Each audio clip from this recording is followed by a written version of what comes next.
So welcome back to the second module of the fourth week of getting started with competitive programming. As you know, in this week we are focusing on the disjoint set union data structure and its applications. And in this module, I want to tell you about a problem called destroying array, which is something you can again find on Code Forces. There is a link in the description as usual. This was the third problem in an Intel Code Challenge elimination round, and it's rated about 1600. And certainly disjoint sets is not the only way to approach this problem. In fact, I think even the official editorial gives a slightly different approach, which you can go and read up on if you're interested. But the reason I chose this particular problem was because, first of all, it's not obvious that you could use disjoint sets, but there is a small trick which if you use, then it becomes quite transparent how disjoint sets could be helpful.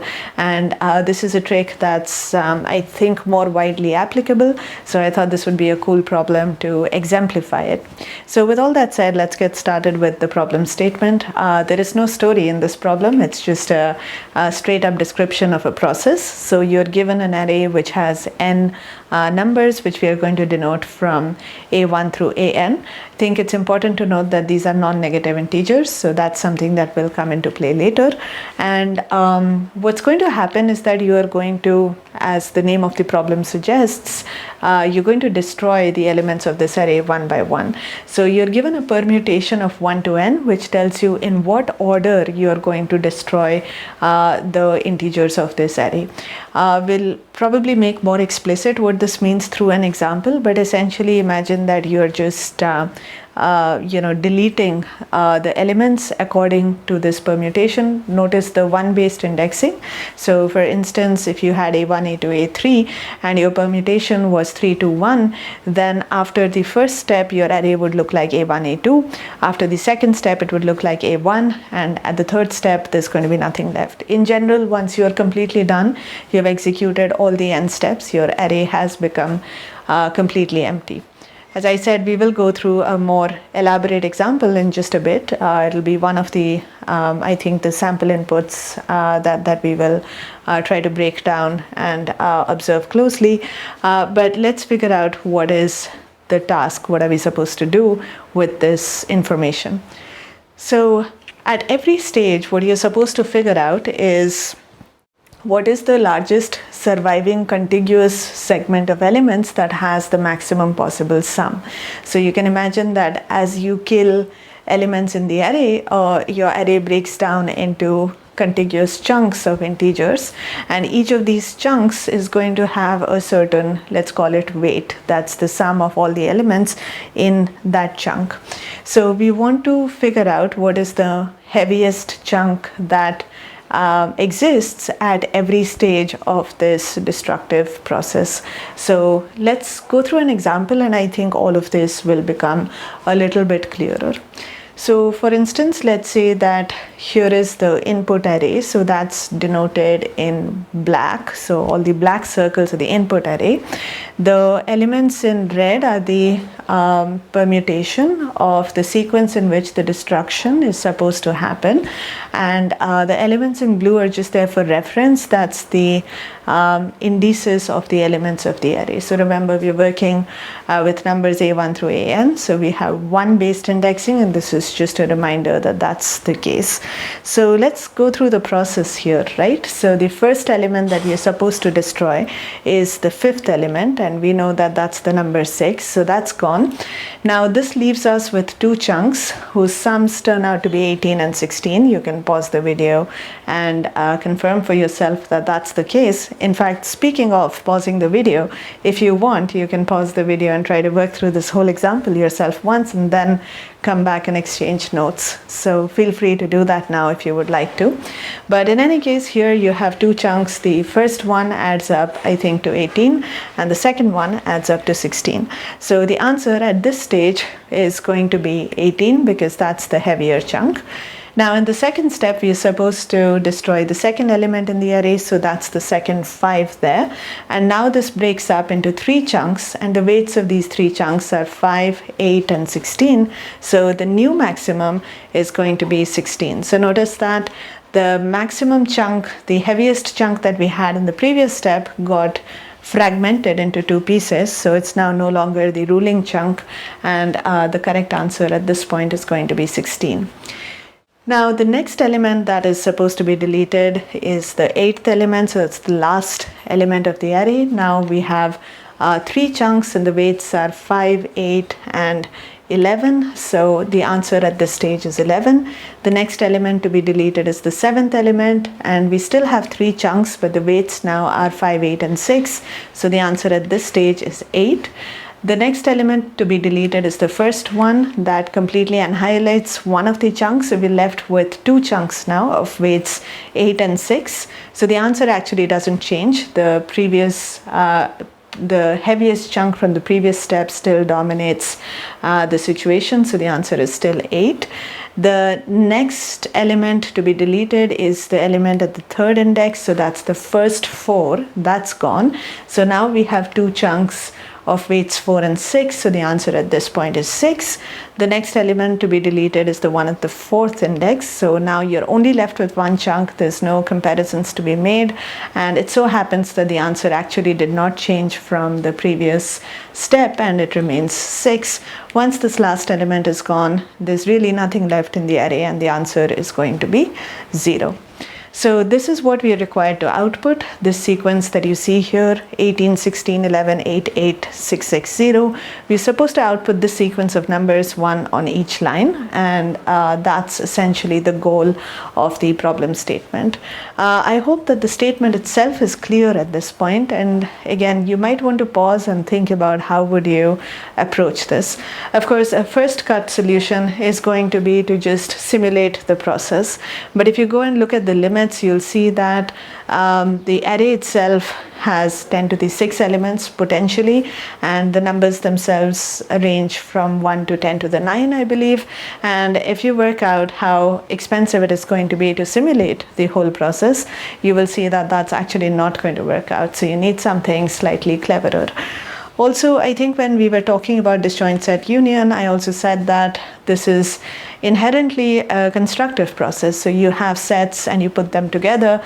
If you have a process that's instead breaking things apart, then that's not perhaps so well suited for disjoint set union. I said this in the context of graphs. For instance, when we were trying to track connected components, we said that if you're bringing edges into the picture, then components are building up and gluing together, and that's very naturally modeled by DSU. But instead, if you had edges also being deleted, then these breakages are harder to model. It feels less natural. So we seem to have a similar situation here. It looks like we have an object and the object is falling apart, and how would we really hope to use DSU in this sort of a setting? So remember, I mentioned that there is one trick that makes it somewhat transparent as to how DSU could be relevant for us here. I'm not sure if it's reasonable to ask you to guess what this trick might be, but a hint would be, think about what happens when you play a video back in reverse, right? So imagine that you go through this whole process, but in fact you could perhaps literally do this, like pause the video here and see what happens if you were to play it back in reverse. To be honest, I have no idea what that would look or sound like. Probably a bit weird, but a picture may emerge that might help you think about how DSU would be relevant to this problem. So take a moment here, think about this, and come back when you're ready. All right, hopefully you had a chance to think about this, and let's follow through on the hint and see what happens if we actually run the process in reverse. So instead of removing things from the array one by one, what we will try and do is see if we can put things back into the array one by one, but in the opposite order of the destruction sequence that was given to us in the input. So now the visual is that instead of a process that breaks things apart, we have a process that puts things back together, and at the very end you have actually reconstructed your entire array. So let's go back to the example and see what happens when we run the process in reverse order. So the first element to come back to the array, so by the way, you don't see any of the array elements here because we are going in reverse. So at the very end, remember that the array became empty, so nothing is really available to us to begin with, and the last element to be deleted will now be the first one to come back into the picture. So the last element to be deleted was the one that was at the 6th index, and that happened to be the number 6.